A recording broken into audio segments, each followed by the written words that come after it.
Hi guys, welcome back to the channel. So today I have a very nice story to share with you guys. So some time back I tried my hand in chicken farming, and little did I know this journey would be filled with unexpected twists and turns. Very many twists and turns. First of all, let me give you the breakdown. I needed a Chick Brooder. I had a small storage back at home and repurposed that storage, cleaned it out, nikatoa takataka yote, and I bought some container boxes. You see the container boxes where motorbikes are, those wooden boxes where motorbikes are imported with. Went bought them in a motorbike shop. One nilikuwa nanunua na about 400 shillings. Yeah. And then nikanunua some lights, zile big bulbs za kupatia warmth. The idea was just to create a very good environment for the chicks to thrive. Kufunika, nikanunua wire mesh, some chicken wire, hivyo na nikaendelea. Next, I collected some old pieces of metal, iron sheets, just chuma zote niliweza kuokota. I just being creative, nikaenda nikadepurpose all those materials and built my own chicken coop, which was more steady, more strong, ya chuma. So yeah, tunaenda repurposing these materials saved me a lot of money by building that in that hiyo design nilijenga. Now vitu zikakuwa interesting. I decided to start with 25 broiler chicks as the pilot. Why broiler chicks? Well, their short growth span of just 6 weeks, and your short span of their short growth span of just 6 weeks meant quick return of capital. Ni kitu ya haraka.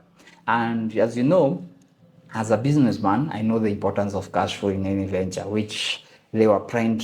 Sasa unaweza zipangia sub 6 weeks, you can plan for 6 weeks with 25 chicken, hiyo si pesa mingi. So to make sure my chicks were healthy and thriving, nikanunua food enough for those 6 weeks. So this is how broiler kura. They need 1 kg for the first 21 days and 1 kg for each week until you sell them, which is normally 6 weeks. So unahitaji 1 kg for the first 21 days and 3 kgs for the last 3 weeks. So basically you need 4 kgs, and then the first 21 days you need chick starter, ama hii inaitwa dhege ama chick crabs, whatever yenye utanunua. Hiyo it's quite expensive. At that time I was buying at about 90 bob. Sasa inaenda almost 100 shillings. And then the last 3 weeks utaendea kitu inaitwa broiler finisher. Hiyo time inaenda na about 50 bob. Now mimi nikaenda nikanunua chick starter ili zipate boost, nikanunua from a company. And then his broiler finisher nikaenda nikajiundia yangu to sustain it, to sustain this mpaka mwisho. The reason I nilijudia yangu as a family in the animal feeds business, so I'm well versed about that, and hiyo nilikuwa naifanya just to save costs. I also bought all the necessary vaccines, meds and supplements required for these birds. Nilinunua zote. And then 3 days in nikapata kuku zangu zimeatakiwa by a predator. Hii predator I guess ilikuwa paka. After a few kuchunguza kidogo, ilipata a press ingepenetrate under the chicken mesh and the chicken wire and the wire mesh. Na ikanifanyia maneno. Nikarudi shop tena, nikanunua another 25, nikaleta. Hizo hata the next days zilikuwa zimekufa. Nikarudi shop tena, nikanunua 50. Sasa reinforce ile kuu vizuri, nikaitengeneza vizuri, nikaichomelea, nikanunua 50 sasa. Hizo 50 kuleta kwenda almost 3 days pia hizo zenyewe zikakufa. So I needed to pivot. The reason why even I didn't push on that is that I realized with less than 1,000 chickens, which I knew, the profit margins would be very slim, especially considering the mortality rate ya hizi kuku. They are very fragile. So hapo ndo nilikam kurealize, so I need to pivot. And my idea from the word go was to be to control the value chain, my value chain from food, from farm to mouth. I was the one to control my value chain. So value chain ya farm imeharibika. So I decided to go to find farmers who are they are in already wanalisha kuku, ni wanunulie hizi kuku, nizilete, I process them, kuzichinja. Nikisema ni processing ni kuchinja. I process the chickens, that is kuzichinja, zile ndogo ndogo unaziuza in whole, na zile kubwa unazikata unauza separate, chicken thighs, chicken breast, chicken whatever, nini, drumsticks, anything, mgongo, necks, gizzards, all those, you separate all those. Now, here is where the money is. Let me give you the story here. Now, one chicken you buy at 450 shillings, equal to 1.4 kgs, 1.4 to 1.5 kgs average. Chicken thighs and chicken breast and all these unauza na over 600 to 700 per kg. Okay, next na gizzards unauza zingine ni 100 na zingine ni 300 na pia carcass, but ukifanya hesabu unapata hii kuku unauza on average of 550 shillings per chicken. Unapata about 550 shillings per chicken ama 600. Whereas ungeuza hivyo unauza na 450 lenye nanunua kwa farmers. Hata ukiuzia retail nizichukue nilikuwa nauza na 480, which is the going price here. So only 30 bob. But by processing, I'm getting more margins. So nikaenda nikanunua first 5 chickens, nika process, nikauza, nikapata profit ya kama dhao na chickens 5 peke yake, nikapata ka profit kama kadhao. Nikarudi tena nikanunua 10, nikapata hivyo hivyo. But along the way, after every 2 to 3 days nilikuwa nauza. Shida ilikuwa na hawk na sina time mingi ya kufanya hii kazi, so ilikuwa inanistrain sana. So it's a strategy that was not, haikuwa hinge last wrong unless I needed to shift my focus and put time in it. And then nikaanza kupata challenges, where one challenge nilianza kupata is varying chicken weights. Nimekwambia on average unapatanga 1.4 to 1.5 kgs per chicken. But now kuna zingine unaendanga unapata ni 1.1 kgs.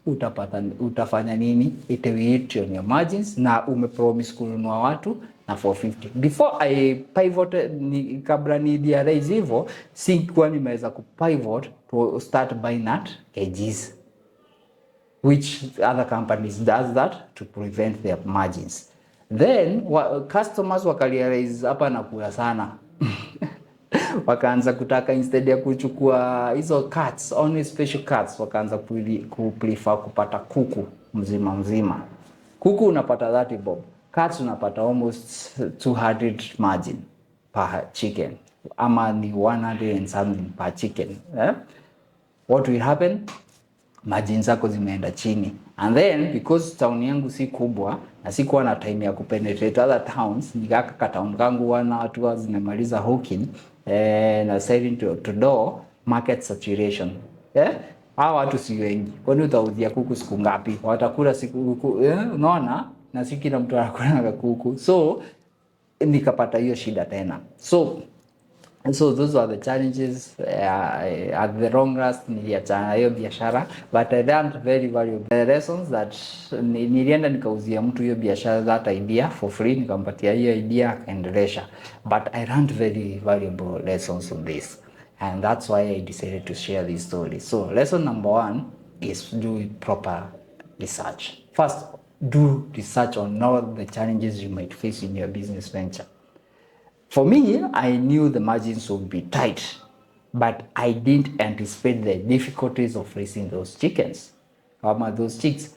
Second, there was no, please, and guys, and most employed people make this mistake. There is nothing like a side hustle. Whatever hustle ama biashara umeamua make, there is only 2 ways for it to be successful.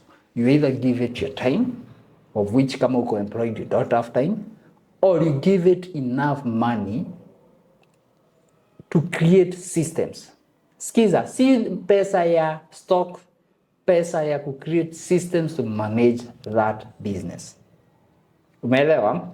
So one of the biggest problems we have in Kenya is that unaanza biashara, yes unaipatia pesa, but unapatia pesa ya stock. forgetting that your stock, it needs systems to run, it needs systems to be marketed, it needs systems to be sold. So the thing is, if you don't have the time to commit, be prepared to invest in systems and resources for that business to work. There is no shortcut. So hakuna biashara unaitwa side hustle, hakuna. Hakuna, by the way.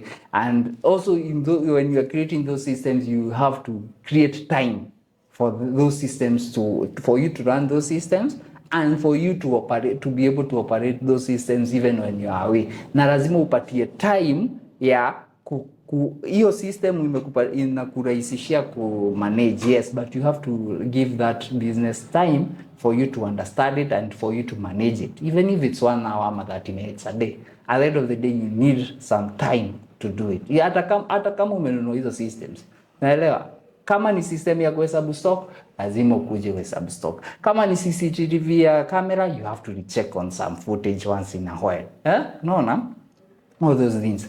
Number 3, just be a little innovative in your business. Some people wako na challenges. Biashara yangu haileti do, biashara yangu iko hii. Sasa, if I'm a chicken farmer, ninalisha kuku peke yangu, my profit margin is about 50 shillings per chicken.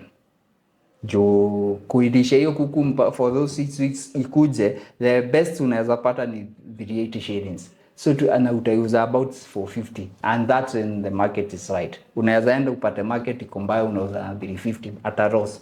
So to prevent this, now remember the reason why unapata those small margins is because you are competing with a lot of people. Now if you are creative and innovative ukilisha kuku zako and reduce on cost kama feed ama nini, utajipata una save kitu. Instead ya hiyo 400 average, unapata na kitu 350 kama ulikuwa innovative kwa kulisha. Now you increase your margins. And if you are innovative on the sales part, kama venye sasa nilifanya instead ya kuuza kwa kampuni na nini, nataka kujifanyia processing, of which you make more money on that. Si lazima make pesa uko kwa nini, of which is also necessary, but also you can make money forward or backward, whatever way. Be innovative, and trust me, you can either by subtracting or multiplying, you can make any business can be multiplied, hata kama iko challenge inaje. So just think outside the box. So there you have it. It's my farming journey. I'm not a good farmer. Farming ni career sana, but I learned very valuable lessons in that venture. And remember, success in any business venture requires dedication, innovation, and the ability to adapt. If you found this story inspiring or learned something new today, please hit the like button and share it with your friends. Also, hit that bell icon for you to be notified each and every time there is a new video out. Thank you. See you next time, guys. Cheers.